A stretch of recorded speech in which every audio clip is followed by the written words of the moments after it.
Yeah, I'm primarily a macro analyst. I look at technicals and fundamentals, but I really kind of bring the geopolitical and international economic perspective to bear. So that's kind of what I do. But this is a very unusual situation where you sort of get a macro view of something. You realize, well, wait, there's a bigger macro view and then an even bigger one behind that.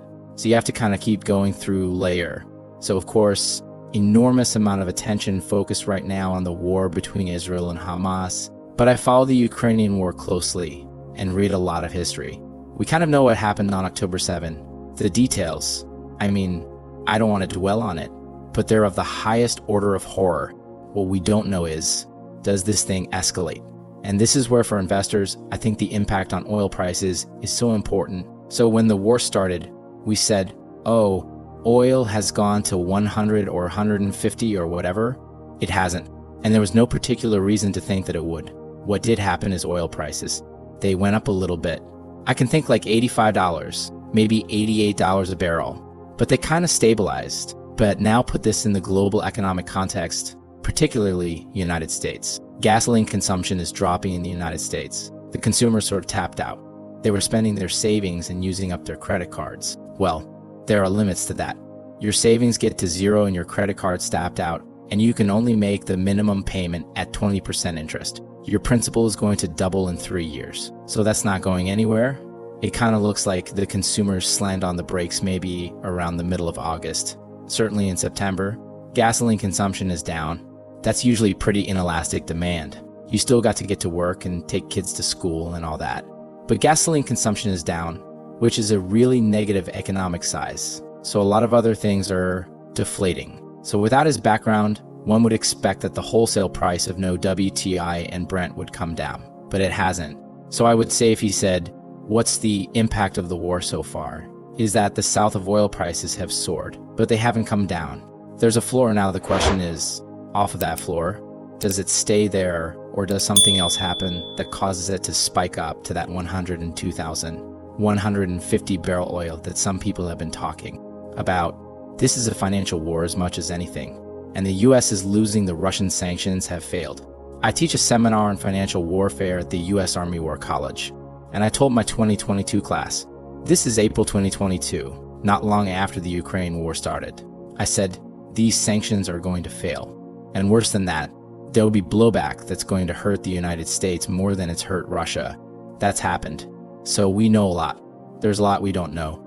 I think those are the things that are really going to tip the global economy into a global recession, if not a financial crisis. Well, right. I've been doing this for a long time. I mean, I was a facilitator and a participant in the Pentagon's first ever financial war game in 2009 at the Warfare Analysis Laboratory, part of Johns Hopkins. It's a top secret lab about halfway between Washington and Baltimore. The Pentagon did not need my help at War Against, but they did need outside expertise in financial war. They had never done that before, and I even recruited. And they had the FBI and CIA and the Treasury and think tanks, what I call the usual suspects. I said, look, if you want a really good financial war, it involves lying, cheating, and deception. We got to get some Wall Street people in here because that's what they're good at. So I was able to recruit a top private equity manager and one of the top analysts for one of the biggest banks in the world. So we got a little Wall Street expertise in the room. It went extremely well, by the way. The scenario we did it in 2009 was that Russia and China were going to accumulate gold and start a new gold-backed currency and try to run the dollar off the road. So we did that years ago, warned the Pentagon. The whole idea of a war game is not to do today's war, to look 510 years down the road and help people prepare for what might be coming. We're there now. I talked about the BRICS and other multilateral efforts to get out from under the dollar, but I did another war game, what we call tabletop. You just get 1,115 experts around the table and you talk it through. It wasn't quite as elaborate in that sense as the 2009 war game, but I was sitting one seat away from one of the top officials at the United States Treasury.